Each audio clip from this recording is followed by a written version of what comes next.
Count on. This is Eagles 102.3, and it's time for Eagles Outlook. On Eagles Outlook this morning, we talk about the Kaduna attacks. Southern Kaduna attacks as it is. It's been in the news for quite a while now, since Sunday. The attacks in Kara local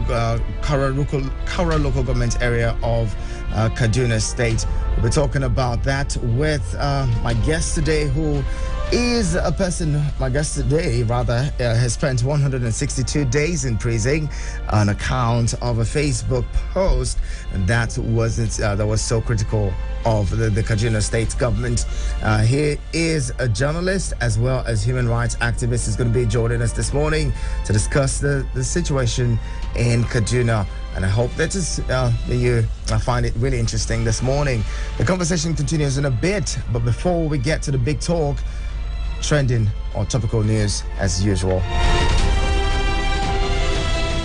And in topical stories this morning, the federal government, the Federal Allocation or the Federation Accounts Allocation Committee, FAC, has shared 590.546 billion naira as February allocations among the federal government, states and local councils. This was contained in a communique issued at the end of the virtual meeting of the committee for March, released Tuesday in Abuja. The sum comprises distributable statutory revenue of 337.432 billion, distributable value added tax VAT revenue of 165.635 billion naira, excess bank charges of 7.479 billion naira, and the non-mineral revenue of 80 billion naira. And the House of Representatives has urged the Central Bank of Nigeria, CBN, to reinforce the use of coins as legal tender in the country. The resolution followed the adoption of a motion by Muda Umar APC Bauchi at the plenary on Tuesday. Umar, in his motion, said the former CBN Governor Sanusi Lamido Sanusi had on February 28, 2007 reissued 50 naira, 20 naira, 10 naira and 5 naira banknotes with new designs as part of economic reforms. He said that 1 naira and 50 kobo were also coined, while a new 2 naira coin was introduced. The lawmaker said that the daily business transactions of ordinary Nigerians has been significantly affected by the absence of the coins, which were the lowest denominations of the country's currency.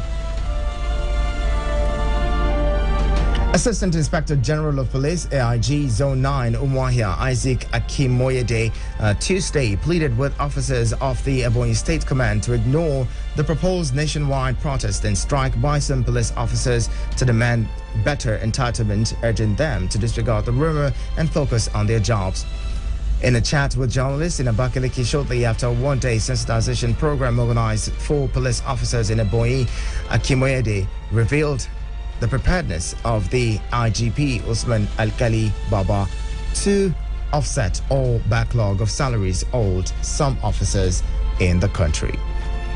And to form part of our talking points this morning, the Kaduna State government says no fewer than 34 persons, including 2 military personnel, were killed in the Sunday night attack in Abang Kagoro in Kaura local government area of Kaduna State by bandits. The State Commissioner for Internal Security and Home Affairs, Samuel Arwang, who made the confirmation on Tuesday, said 4 locations of Soje, Abang, Katanga, and Kadarko, all within Kagoro chiefdom, were attacked on Sunday night.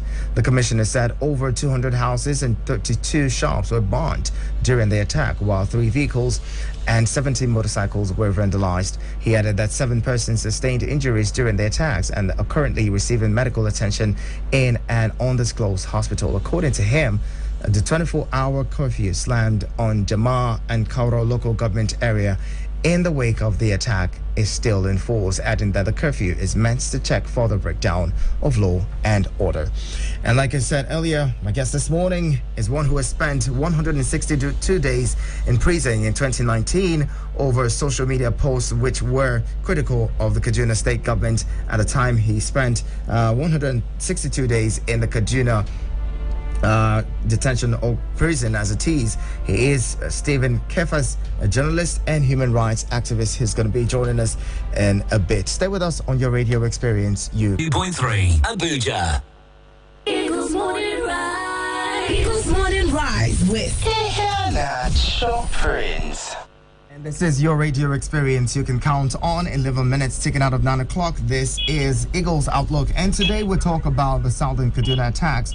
It's no longer news. It happened on Sunday night, and the Kaduna State government has come out to confirm that about 34 persons were killed, including 2 military personnel, and several others were injured, with over 200 houses burned, 32 shops also burned, and vehicles and motorcycles also vandalized. We're talking this morning with Stephen Kefasin, who is a journalist and human rights activist. I told you before, he spent about 162 days in the Kaduna Correctional Center, where he was alleged, he was, and sent to prison on account of a post that he made critical of the Kaduna State government. He's joining us live this morning. You too can be a part of the conversation. Feel free to join in with your 2 cents. Call 090-7353-0044 and 090-8766-8888. Send a message to 090-9705-4450. Don't forget, you can watch us live on Facebook and YouTube at Eagles FM Abuja. Mr. Kefasin, good morning, and thank you so much for joining us. Thank you. Good morning. Thank you for having me. And I'd love to say it's good to have you here. It's sad. It's a sad day, or it's been a sad one for Kaduna people, especially people in Southern Kaduna. This has been reoccurring, although of late we haven't heard of these kinds of killings. Would you say that there's been some level of nonchalance or on the part of government, or would you say that these killings that has resurfaced, what can you tell us about the killings that occurred recently? Oh, thank you very much. I will not be fair if I said some levels of nonchalance. I think it's a high level of nonchalance on the part of the government. These killings have been happening. Yeah, you said for some time we've not had. That's not true.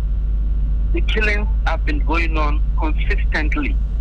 The difference is that some catches the attention of the media. Like some of these killings happen in large proportions, so you get to hear of it in the media. But I can tell you that from the beginning of every year since 2015, communities in Southern Kaduna, where I come from, repeatedly come under attack. Sometimes 4 persons, sometimes 5 persons. So, but because we have reduced human lives to just numbers in Nigeria. So that is why when 5 people are killed, you don't get to hear about it. You don't get to see it on the headlines. But when 20 above are killed, we say, wow, a large number of people have been killed. The government has not been sincere.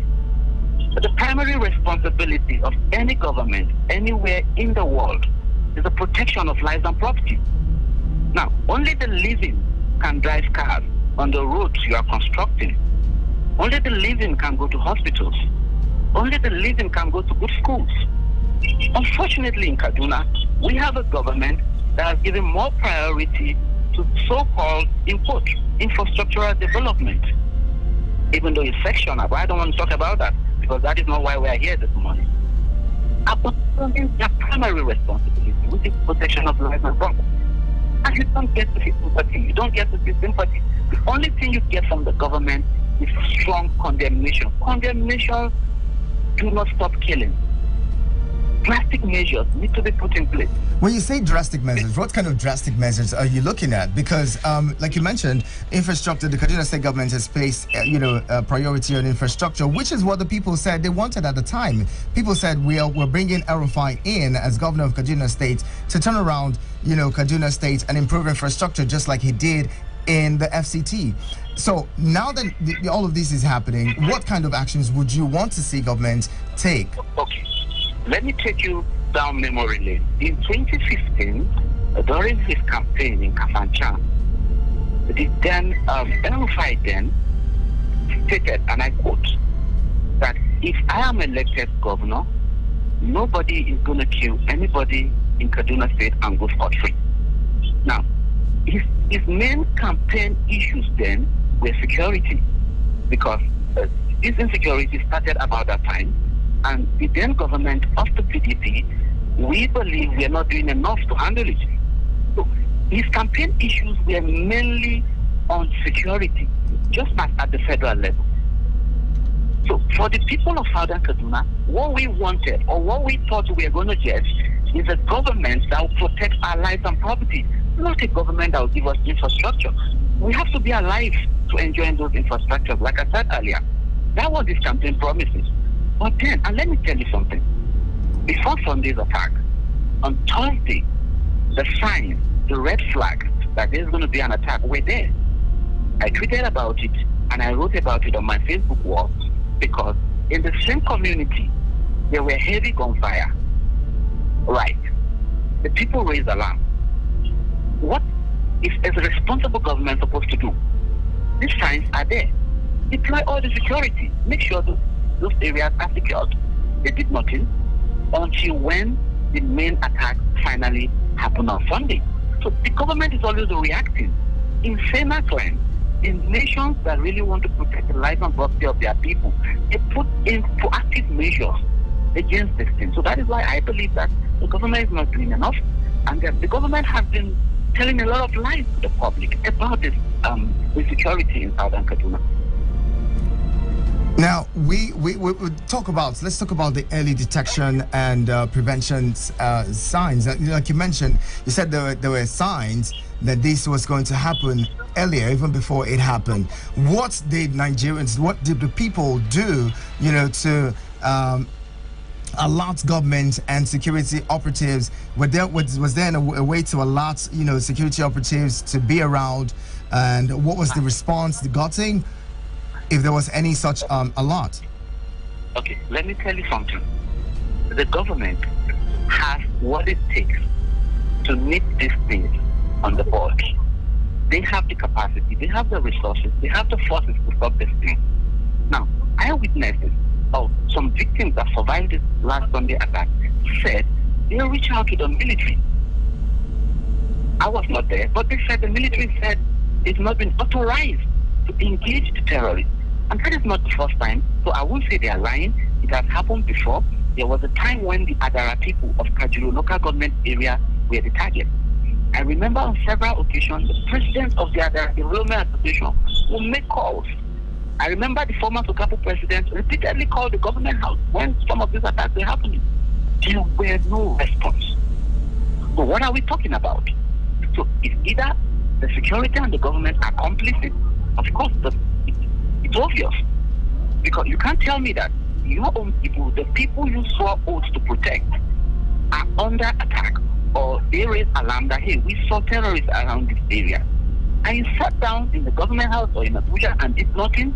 Then after they are killed, you now issue strong condemnation. Who does that? Let's put this in perspective, because accusing government would seem, really, really brash, because people have traced this, killings and counter killings to as far back as the 90s, in even 1992 or even beyond. If we begin to look at this now, because I've seen documents that say these killings can be traced as far back as the 90s, and even the Metasene, crisis in Kano. So how do we now begin to tackle this, an age-long crisis that has been there for many decades? Let me tell you, that is a lie. There's been ethno-religious crisis in Kaduna, just like in other parts of northern Nigeria, as far back as late 80s and 90s. No doubt about it. There was the Sharia law crisis of year 2000. No doubt about it. But what is happening today is not a clash between two people. It's a pure terrorist activity, like leading to the death of people. These are killings in genocidal proportion. A community that is sleeping at night will wake up to sporadic gunfire.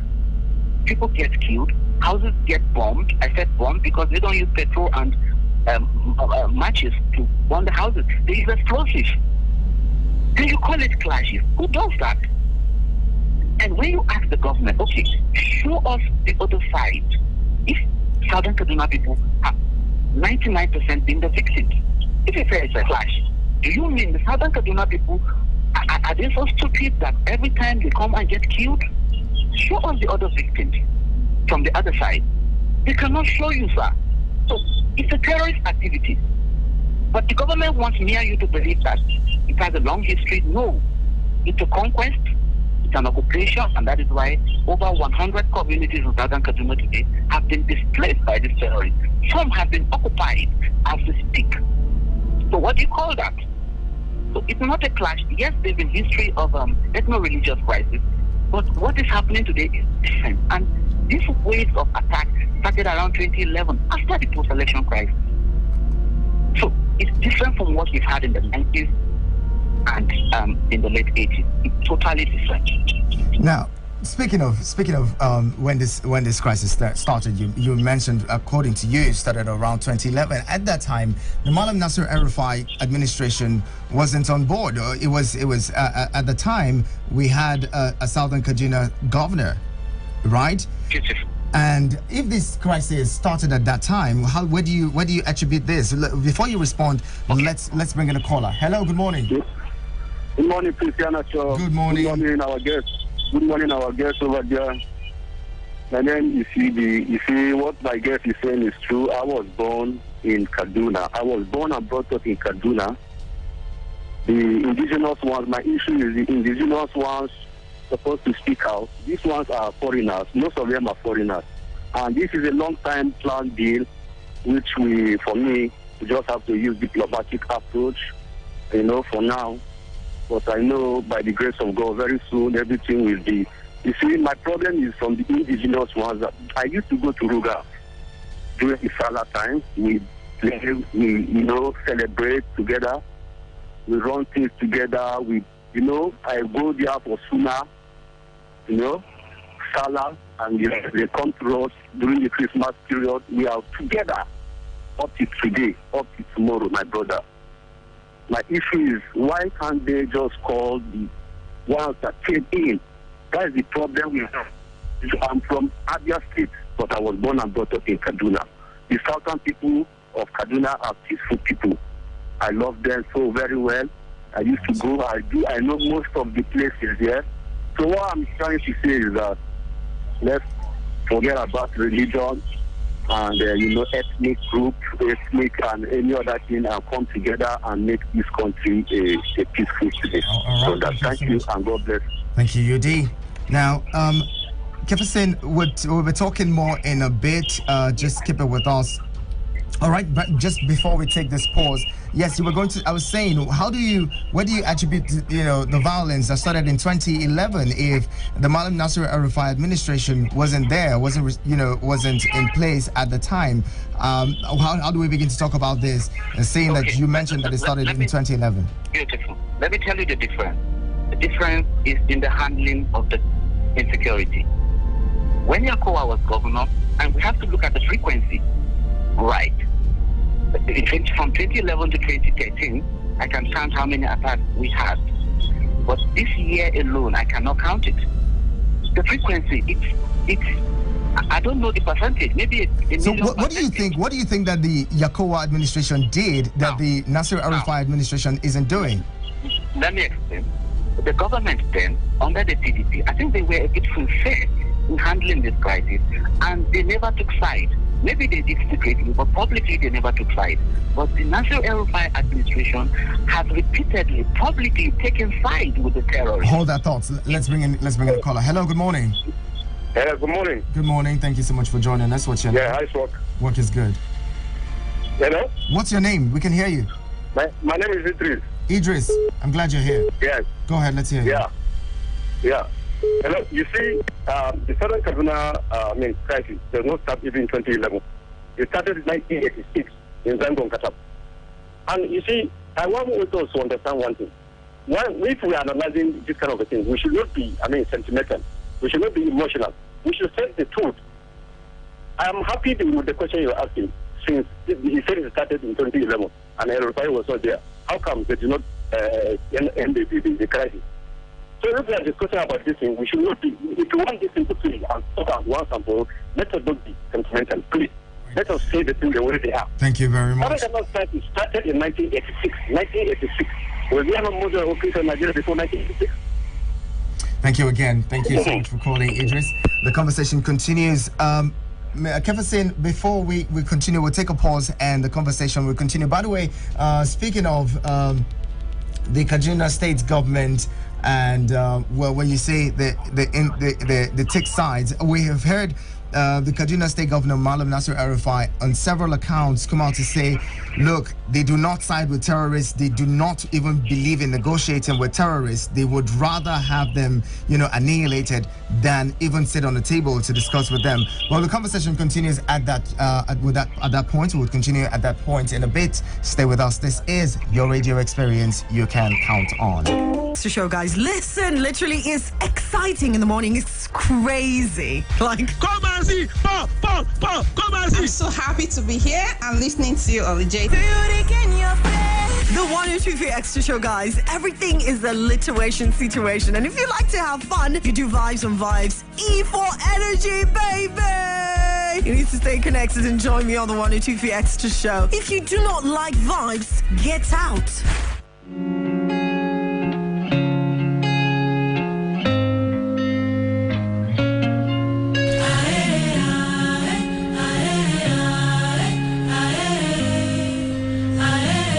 There's no me without you. You made it happen. Yes, you did. And I just wanna say thank you for standing beside me all the way.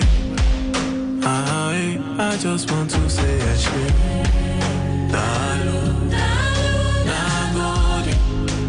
And we are here today.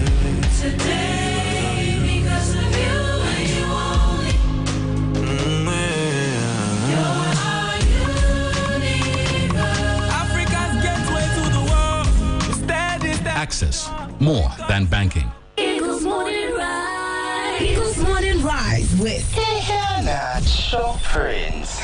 And the time is 9:31. This is your radio experience you can count on. You're on to Eagles Outlook, and this morning we're discussing the Southern Kaduna attacks. And our guest is Stephen Kefasin, a journalist and human rights activist, is joining us from Kaduna, is joining us live on phone this morning. And we've been talking about, you can be a part of the conversation. Feel free to join in with your 2 cents on 09073530044 or 09087668888. Send a message to 09097054450. That's on WhatsApp and SMS.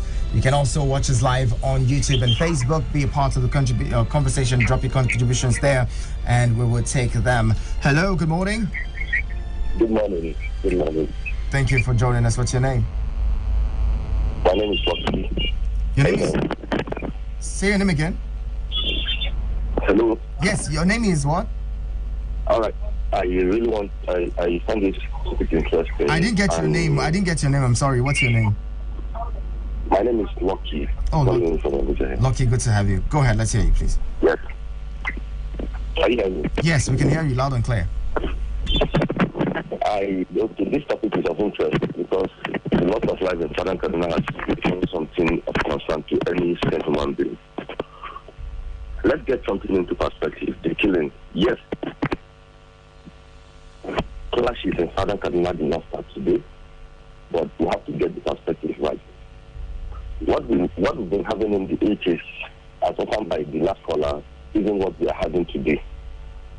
The Zangon Kataf crisis of 92, the Kafanchan crisis of 1989, the subsequent Corona clashes are majorly a secular indigenous clashes which have religious connotation. Of course, that has been the crisis all the while.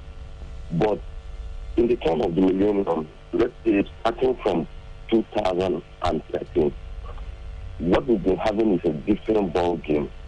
It is not a clash. It's not.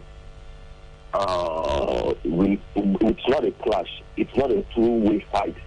Rather, the people who are in their sleep get maimed and killed without any provocation. This is what is happening in Southern Kaduna today. And until we see it in that angle, we will not be able to find solution to it. What we've been having is not what has been happening in the past. It's not a religious clash. When you say it's a clash, it entails two people coming together to fight. But what we have presently in Southern Kaduna is an issue of people being killed in their sleep. You need to go and get killers from victims, survivors of these attacks, and you will understand what is happening there. All right. These people are well armed. They are not the regular Fulani, Hausa Fulani who has been staying in Southern Kaduna. All right. We got you on that. Thank you so much. Until you see it that way, solution will not be there yet. And of course, when we talk about the government, to be frank with you, has not made practice effort to bring an end to the killing in Southern Kaduna. And how do they do that? There should be a total militarization of Southern Kaduna. When we say militarization, we don't mean military is coming to make the Southern Kaduna people go through some hectic step and start. No. This military should be sent into the bushes. This is what we are crying for. The Southern Kaduna people have seen a whole lot. They have suffered a whole lot. All right. Go there. Go to Kaduna today and find out what happened. All right. That is how you understand the whole Southern Kaduna. Thank you very much, Lucky. Thank you very much for calling. We'll get you on that one. Now, back to you, Mr. Kefasin. You know, we were talking earlier, and you mentioned that it seems like the Kaduna government hasn't been honest. It hasn't been. It hasn't really. It has taken sides, and I mentioned that the Kaduna state government has been said over time said we would not negotiate with bandits or terrorists or any of those people. Would rather have them annihilated. And he says they needed the support of the federal government and the military. I recall just a few weeks ago where the governor of Kaduna State was saying the military, they know where these people are. They have information on them. They need the military to take action because they, on their own, cannot take any of these actions. How do you respond to that? Okay, let me respond.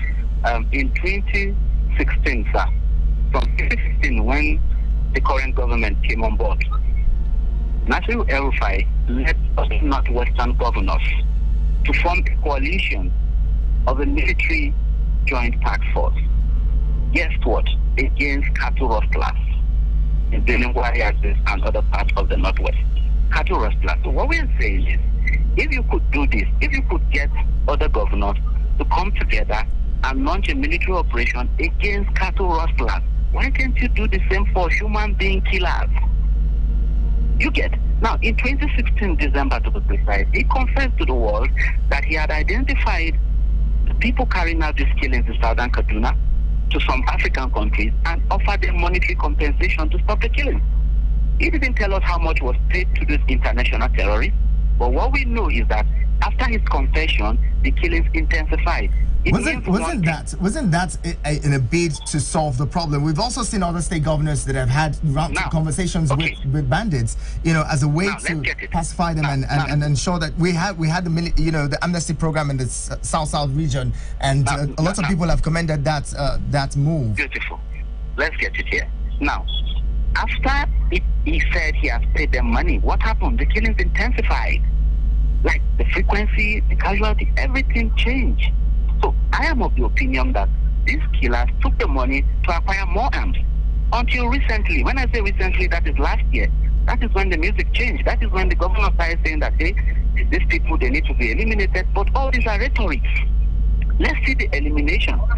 Let's see it. If they want to hold a local government election, the governors will have control over the security. Right.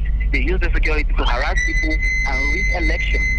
But when it comes to securing human beings, the governors will tell you that they don't have control over security. Isn't that hypocrisy? Isn't that double standard? Let's bring in a caller quickly. Hello, good morning. Hello. Good morning. Good morning, dear Natural Prince. My name is Oshim. I'd like to ask the guest a quick question. Okay. Well, you see, the response to the security situation in Southern Kaduna needs to be double-pronged. One, the governor, but he has limited control of the security apparatus. He has said that the terrorists are an occupying force. They kill and then they stay on the land. I'd like to ask him, what has been the reaction of the federal government through the military? Do they go to oust these terrorists who kill and occupy people's lands, or they secure them in the locations that they have settled in? Thank you. That's my question for the guest. Thank you very much, Ohi. Now, Ohi is asking. I'd love you to sum up your thoughts, please, on you were talking about sincerity of government as regards the attacks in Kaduna, southern Kaduna. Please sum up your thoughts on that, and then we move to Ohi's question. Hello, Mr. Kefferson, are you there? Can you hear me? Yeah, I'm here. I can hear you. Okay, so please just sum up your thoughts on what you were saying earlier about the control of the military and security apparatus. What I'm saying is, when the state governor, Kaduna to be precise, wants to arrest his critic, he has control over the security. When he wants to go demolish a house of his critic, he has control over the military. You see soldiers going to supervise demolition. But when it comes to human life, they will tell you they don't control the security. Isn't that hypocrisy? Someone is not telling the truth. Yes, we all know that our constitution somehow has put the security aspect on the exclusive list. The federal government controls the military and the police. But then we're talking about human life. You saw an oath to protect this life. I mean, and people get killed every one thing you need to know today. I'm saying this in public. Most of these communities have been attacked. If you go to Kavoro now, after 3-4 days, the security will be withdrawn. They will be withdrawn. Then, before you know it, the attackers will come back again. So it means that it's deliberate. Why withdraw security from areas that you know are porous, that are vulnerable? Why do you do that? Who does that? Well, one of the excuses or reasons given is that, the security apparatus is overstretched. There's security issues everywhere. And so when you restrict them to one area, the bandits move over to another area. But before we could talk more on that, another caller is here. Hello, good morning. Hello. Good morning. Good morning, Mr. Anacho. Thank you for joining us, Japheth. Yeah. Mr. Anacho, I don't know, most of the hellfire is on Kaduna. But the country is not safe again now. Is there anywhere in Nigeria that is safe? There's no place. Even the Abuja too, we are even talking of safe. Because it's federal power, that's why Abuja is little safe. So, even if the Kaduna state government is not paying ransom to those bandits and all those people that are disturbing the area, other people are doing them. Other states are paying. Other states are paying in financial. And I told you something yesterday. I said, this is happening because our neighboring countries are weak. I'm telling you, they are very subdued to Nigeria. If we had like 4 strong nations surrounding Nigeria, like our own type, I'm telling you, they will have taken over this nation. With the high rate of insecurity, when your neighbors, your own neighbors too, are suffering from the same thing, our borders are weak. Without immigration, the president is saying most of the people attacking Nigerians are not Nigerians. Okay, who are they? If they are not Nigerians, then now they have a question to answer because they say they are giving these bandits amnesty. Are they giving foreigners amnesty? Is it foreigners that are given amnesty or is it Nigerians? I think there are so many questions that, I'm concerned, we're not close to solving any security problem in this country. We are not even close. We are not even a step ahead because there's no sincerity. There's sabotage internally. You understand? There are people that are getting from all these things that are happening. All right, Japheth. There are so many people getting, even though we know that we still have the good ones among them. But majority of people are getting from this. I'm telling you, it's quite bad. When you can't travel in your own country, God forbid, if war should erupt in Nigeria, where will me and you go? Do you have a place to go? Our neighboring countries are even driving our own people away from them. It's bad. Security is paramount. I don't understand this. I don't even know what the government has been doing. Not even the APC government. Even the previous government have been coming. I don't even know what they have been doing. What they're just following money in the name of security. All right, Japheth, we'll get to you. Thank you very much, Japheth. Another caller is here. Hello, good morning. Good morning, sir. For calling back, sir. Quickly, please. Hello. Go ahead quickly. Hello? Go ahead quickly. Yeah, I say, you see, frankly speaking, the nonchalant attitude of the federal government is so obvious. You see, this thing, for example, let me give you an example of Niger State. We have been complaining to the government for like 7 months now. 7 good months. Some people from nowhere just came and just entered people community over 13 villages. They flew around to come up. Some of them called from the bush for us to come out to survive them. And up till now, the federal government haven't go and do what they need. The needful. I'm calling the federal government. Nobody is bigger than Nigeria. Nobody is bigger than Nigeria. Is bigger than anybody and any group. Everybody should come together and put our heads and our hearts together and make this country a very peaceful place. God bless Nigeria. God bless you all, my brother. Thank you again. Thank you, UD. Now, coming back to you, Mr. Kefa, Idris mentioned earlier. He said, well, the crisis in Kaduna did not start today. It started way back. It could be traced as far back as 1986. Now, he came in with a question and says, what is the federal government? He says, the approach should be double-thronged. He says the federal government needs to be on top of its game as well. And he's asking, what do they do when they come in, especially when the military comes in? Is it that they go to chase, the killers, or they go there to protect them, especially in places where they've maybe, taken over? In fact, there are instances where survivors will tell you that the Nigerian security actually provided assistance to these terrorists. That's a huge allegation. That's a huge allegation against the Nigerian military and the Nigerian security forces. It is not just an allegation. Then, some victims will tell you how they saw helicopters coming into the forest around them to drop logistics. I mean, you and I know that a common man cannot afford a helicopter. Right. So who has it? This is not just once, twice, or thrice. These are stories you get to hear every day from this community. Are they lying? They cannot be lying, for God's sake. Why should they lie? So, and there's an instance. If you are ready, you can come. I can take you on a tour. I'll provide you security. So you get to talk to the victims and hear their own story. I've been with them. I'm always with them. And they tell me what happened. There's an instance in 2017 when the community was under attack. And guess what the security men there did? They gathered themselves, entered their armored personnel carrier, locked the door, and watched while the villagers were being massacred. This is not just an allegation. It happened. The villagers confirm it. So what are we saying? So the government is not sincere, and the government is not ready to put an end to this insecurity. Nobody is bigger than the government. No terrorist organization, especially these guys that are even ragtag terrorists. They are just militias from somewhere. So I think let's put this in perspective as it is. There are other states that are experiencing something similar. Zamfara State has, these kinds of stories where you have massive killings in that state.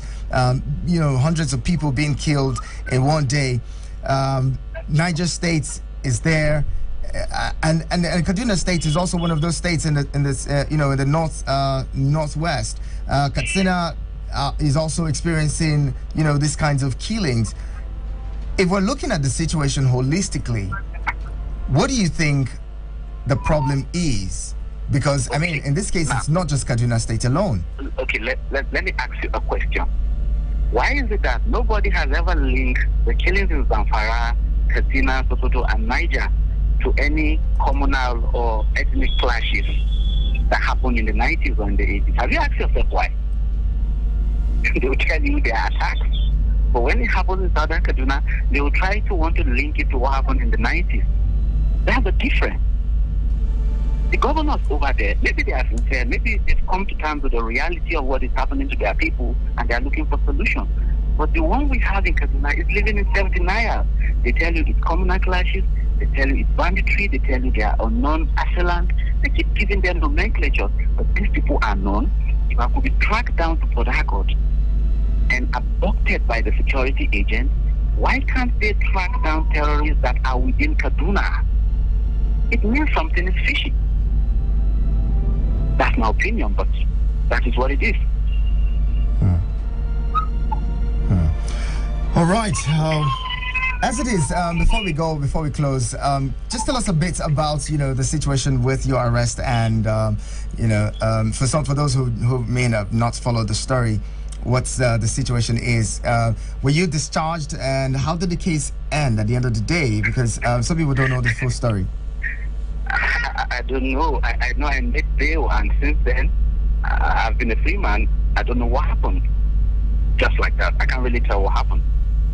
So you tell us you were tracked to Port Harcourt, to River State, and arrested from Port Harcourt, brought back to Kaduna. You were arraigned and then sent to prison. How did that happen? Yeah, like a terrorist. I was going about my normal business. They track me using sophisticated technologies, and that's why I keep wondering, when people say that the government is overwhelmed or the security is overwhelmed, I say, no, that's not true. The terrorists that are carrying out this kidnapping and killing, they use mobile phones to negotiate for ransom. They have smartphones. That is why they could video sometimes their victims and send to the internet. Why are they not being tracked? And have you asked yourself, how many of these terrorists have been arrested and are being prosecuted by the Kaduna State government? Can you ask the government that question? Maybe you can invite a government official. Let them tell you how many they were arrested that are standing trial since 2015. The answer is there. Even the ones that were arrested that killed a first-class paramount ruler in southern Kaduna, they have not been prosecuted. They are in the prison. I met them there.